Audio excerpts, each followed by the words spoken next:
Hey everyone, it's Julie. It is good to be back after an unfortunate, extended, not emergency illness, but woo, I was down and out almost all spring. Glad to be back, starting our summer series with Tiffany Cooey. I really loved this conversation. It's going to be, I hope, very helpful for you as well. Tiffany's the Senior VP of Sales and Marketing for QSLM, and one of her initiatives is to reduce, which she already has done, and eliminate the use of aggregators. And she's going to tell you what she's doing and how she's doing it. So stay tuned. Thank you for listening. Like, share, subscribe. Here's Tiffany.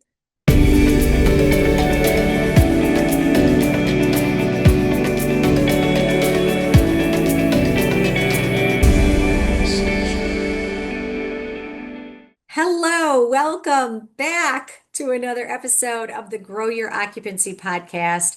I'm Julie Podewitz, and I'm very happy to kick off the summer series of the Grow Your Occupancy Podcast with my guest today, Tiffany Cooey. Hi, Tiffany. Hey, Julie, thanks for inviting me on. Oh my gosh, I've been looking forward to this conversation.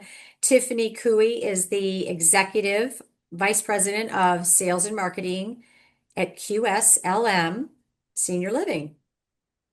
And Tiffany, tell us a little, you're based in the Panhandle of Florida, right? We are. So our home office is based in Pensacola, Florida. Okay. So this is where, one of our communities is located as well, but that's where our home office is in downtown. All right. And how are things in Pensacola? We're recording this in June. Yes, it's warm. Okay. It's definitely feeling like summer for sure. So lots of humidity, beautiful day though, sunshine. Beaches are looking great today. Oh yeah, Pensacola is a beautiful city. A beautiful city. Tell us just a little bit about QSLM. Sure. So we are a southeastern operator based in Pensacola, Florida. We've got 52 communities. We've seen some major growth in the last couple of years. Continuing to expand. We just took on 5 new communities in the last month and a half. So I Whoa. think more than whenever I spoke to you last time. So lots of transitions on the horizon and just growing. We have independent living, independent assisted living and memory care, and then some assisted living and memory care communities as well. So all over the Southeast, we operate in 8 states in the Southeast, um, with a high focus on customer satisfaction, that customer experience, and providing world-class care for our residents. We recently participated in a panel together at Argentum in Nashville, my home city. And that, speaking of customer experience, there's a huge part of our discussion on differentiation and Yeah. how there's physical differences in communities, and someone might have a balcony, some might have a pool, some might have more meeting areas, some are all one story, all of those things, but real true differentiation in how people feel. Yeah. Yeah. That's a huge And emphasis for us. We want to yeah, have that takeaway feeling that it feels like home. Because you yeah, can't always control if you're the newest in the market, if you're, the nicest in the market, but you can control how people feel when they enter your community, how you make them feel, the yeah, hospitality that you offer them, and what they leave away feeling. That's yeah. what we kind of focus in on. And I know it's really important, and I mean, that's first thing, right? That it's important, or we make a decision. But the long game is committing, right? And doing it. And speaking of commitment, so you mentioned something in one of our most recent conversations, and that is an initiative of yours that I'd really like to talk about today. And Mhm. that is your the objective of first reducing and ultimately eliminating the use of paid aggregators as a lead source for QSLM. Yeah. It's a Yeah. big initiative. So it's difficult. I mean, I won't say it's easy. It's not easy to teach your team how to generate their own leads, and that's a big part of it. Um, but at the end of the day, it helps increase your revenue and your ultimately your NOI. And it makes you less self-reliant on others to move your occupancy forward. Right. So you kind of started down the path of kind of explaining the why. Like, why is this an initiative? Because it is difficult. And some people, I mean, the mountain that we'd have to climb seems just daunting. So what was the ultimate kind of deciding factor to make this an initiative? I think it was the latest increase that we received where we're paying 100% of the first month's rent and care. And that's just so much. And if you have someone that moves into your community and maybe only stays 45 or 60 days and they pass away, Mm. not a dissatisfaction reason, but just something that you ultimately can't control. Sure. You've put in all of this work, your sales team's put in all this work, your community's put in all this work, and you're not going to see a return on that revenue because you've had to pay 100% to an aggregator. So I think that was kind of the first inkling that we really wanted to start pushing this forward was just the high rate that we were receiving. Um, and so figuring out like, okay, well, how can we, how much money or time can we spend in generating our own leads? And will that return, be higher than paying an aggregator?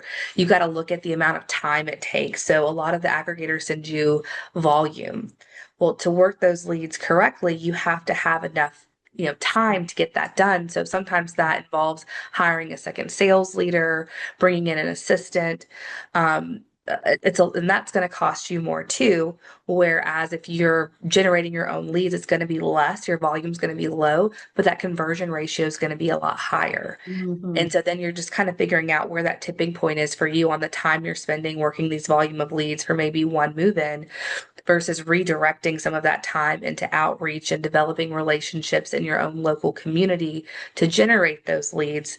That costs you pennies on the dollar compared. It's just your time versus your time plus the Mm. percentage that you're paying to an aggregator.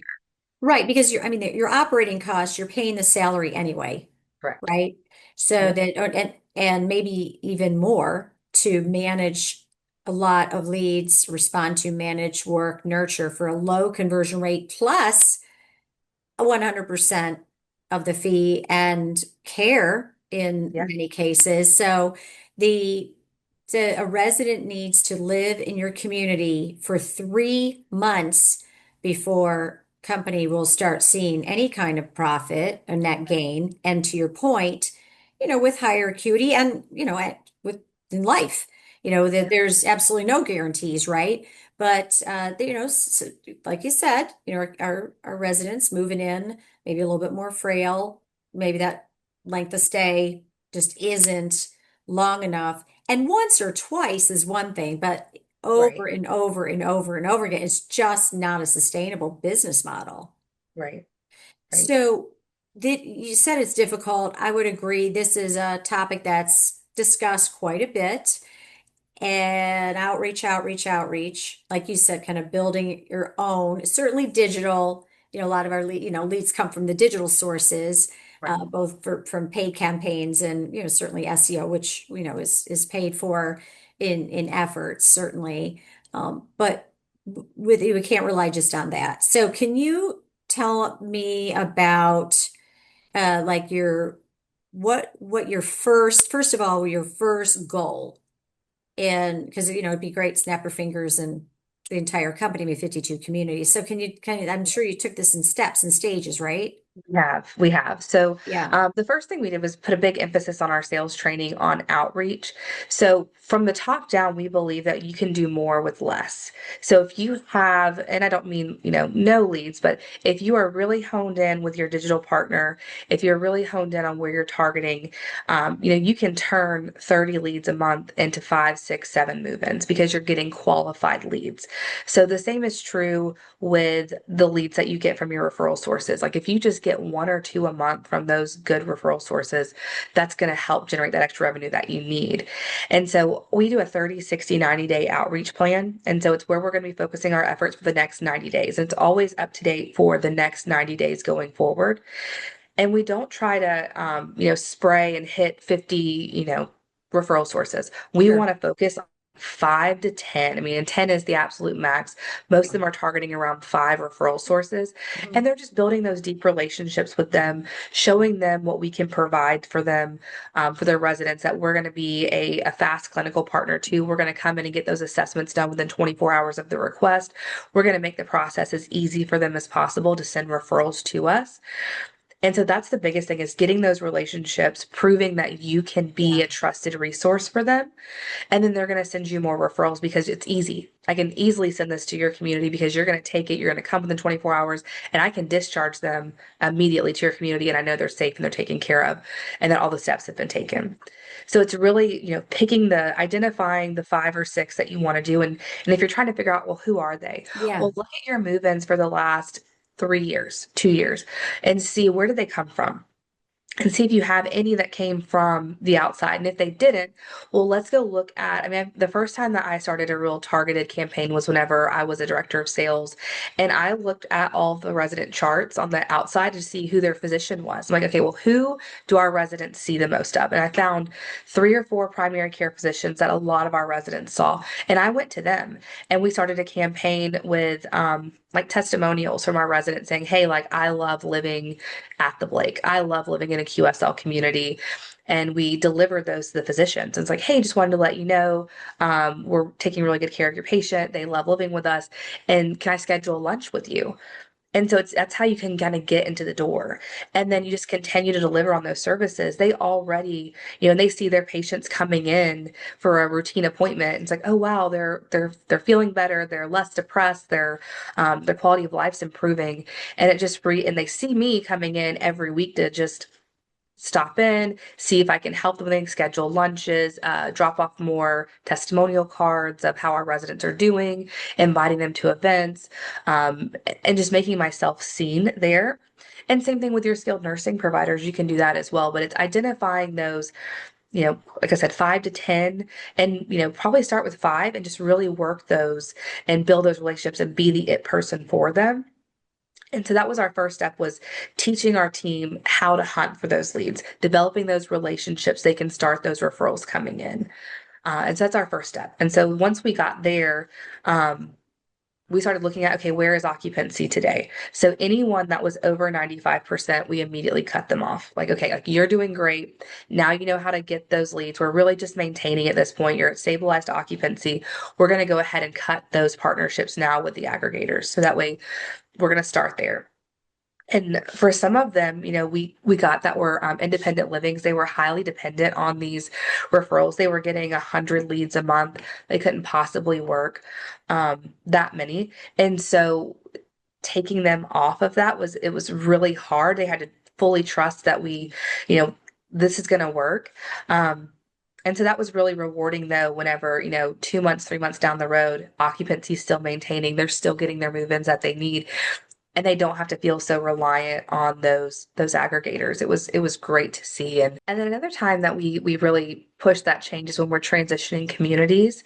Depending where occupancy is, we'll go ahead and we'll sever those relationships at transition and make that part of our training as we're training the new sales leader on our way, is to also focus on the outreach and going to get those leads. So while we're in that kind of 3-month adjustment of going through a transition, it's a great time to kind of take a little bit of a risk to go ahead Mm. and make that cut then, because then we're just focusing on building that occupancy from where they were. Got it. So by acquisition, you mentioned you just acquired 5 new Yeah. communities. So at so that fresh new start, this is, I mean, acquisitions, are times of uncertainty, for the community teams, and who are you and what's going to happen.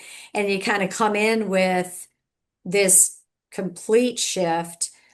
2 questions. How is this received? And how do you kind of gain their buy-in to do this? Sure. A lot of times, so a lot of times met with panic, a little bit of like, oh, they've been sending me these for so long. I'm just so used to doing this. And so there's a little panic. Sometimes we have to calm them down. Like, listen, like you're spending so much time chasing leads and chasing volume. You're making 50 phone calls a day that aren't moving things forward. You're getting leads sent to you that aren't picking up the phone whenever you call them. And so if I can tell you that you're going to get just as many move-ins with less leads, you can spend more time per lead that you have on moving them forward and getting to know them better and moving them through that discovery process. Wouldn't you rather do that? Wouldn't Hmm. you rather build relationships with 30, 40 people a month versus getting 100 that you probably won't get a hold of? And you're just spinning your wheels and you're just Yeah. going in circles.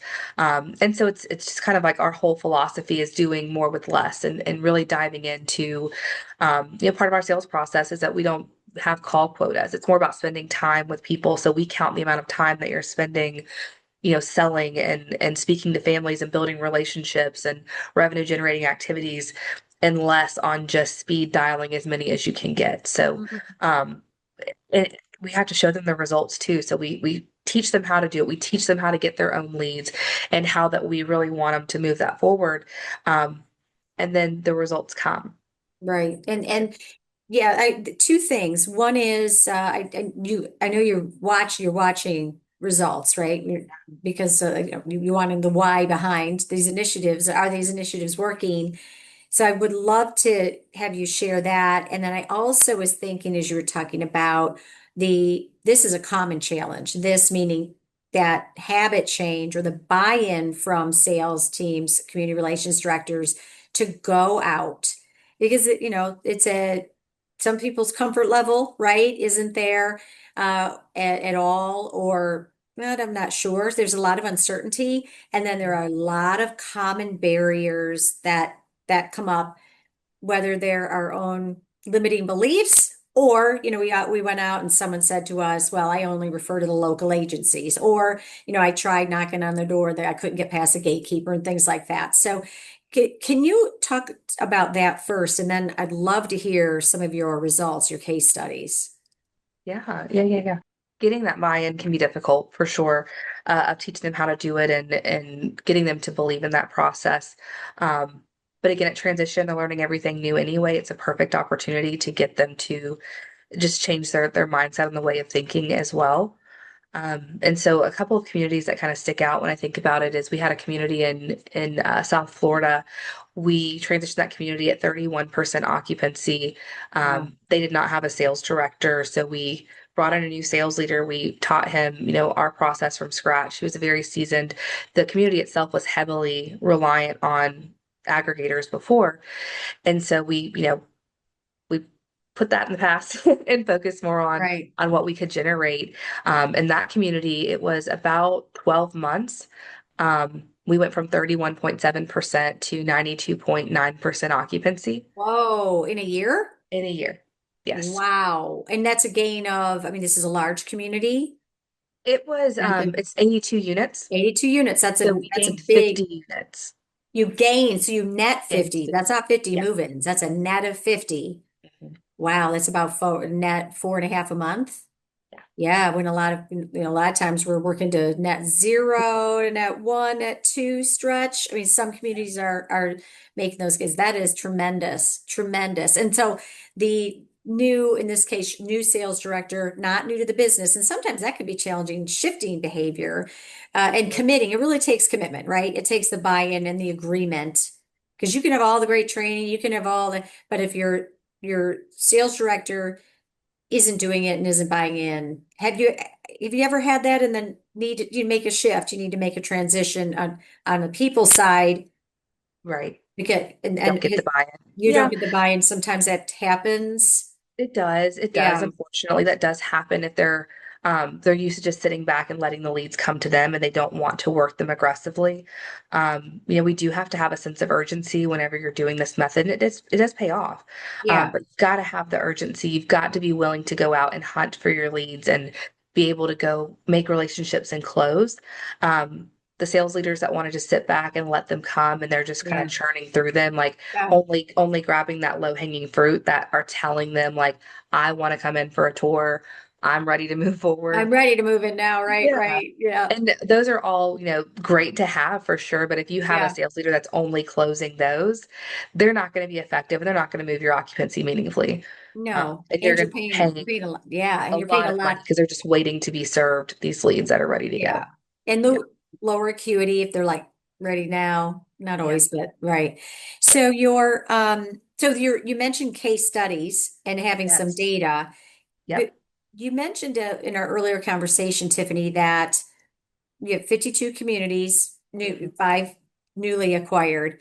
The while you haven't, eliminated the use or the reliance on aggregators, about a third of your portfolio is now aggregator free. Is that true? Yeah. So it's actually more than that. We just had a call. We have a regional vice president of referral partnerships, and so she kind of manages the big aggregator relationships.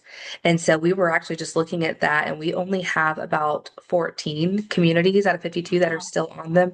And I Okay. want to be specific. We do still have our local partnerships with aggregators, with very local aggregators where, your percentage is like 75% of the move-in. And the difference is they send you maybe 2 to 3 a month. They're going to tour with those residents when they come in. And so that's a difference for us. And we still maintain those partnerships. It's just good for the community to maintain those. Yeah. So those we still keep in place because we think, oh, those are important because you're building relationships with these local people.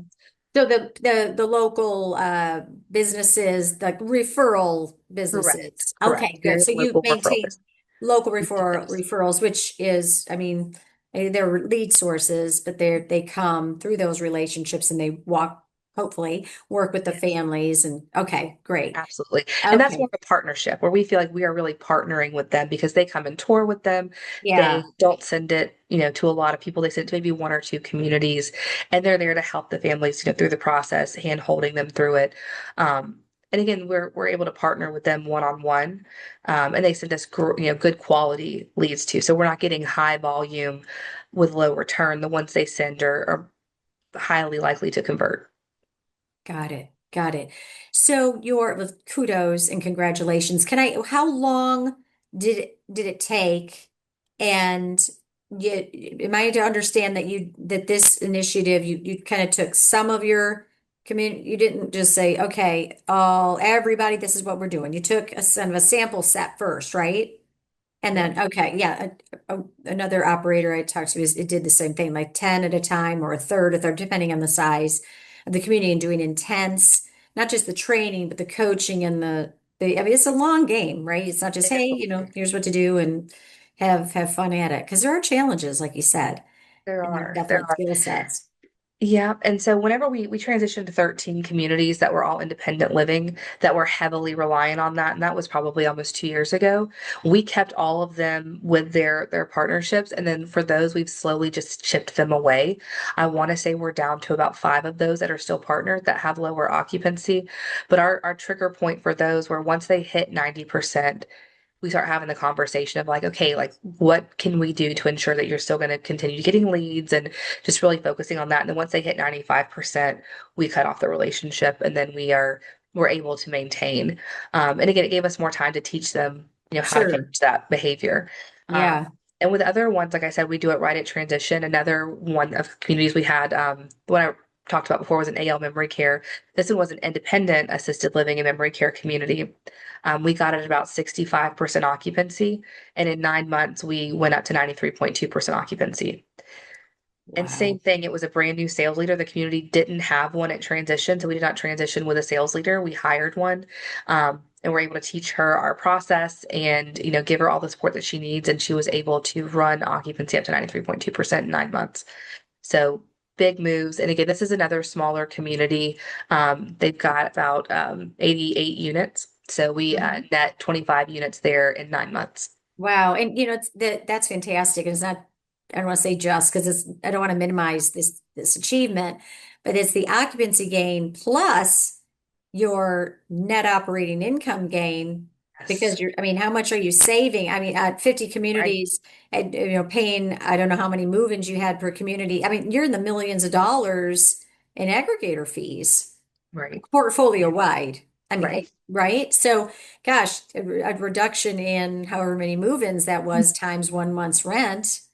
I Mhm. mean, that's, yeah, there's a lot to the bottom line. It's meaningful. Yeah. Yeah, And so that's just, it's taking that chance and being strategic about it. So you don't always want to just rip the band-aid from people that have been relying on it. You've got to work them through on how to get their own leads so they can start becoming more reliant, start seeing that return on investment of they got a referral here, a referral there, coming in before you do that. But um, once you get them comfortable and teach them what they need to do, it's been pretty successful. We haven't had to go back to the well, I think, except for maybe in one community, and we saw just some occupancy decline there, and we were mhm, weighed our pros and cons. It was a two-person sales team already, yeah, and so but I think that's the only one we've had to do that with. The rest of them we've been able to hold steady and not have to rely.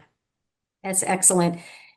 What advice for those listening, whether this is something they're thinking about this, or maybe they've started on the path and this is really challenging, and people get really nervous when the number of leads, total leads dips, and owners or investors like what's going on, right? Because that is such a typical metric, that's watched so closely.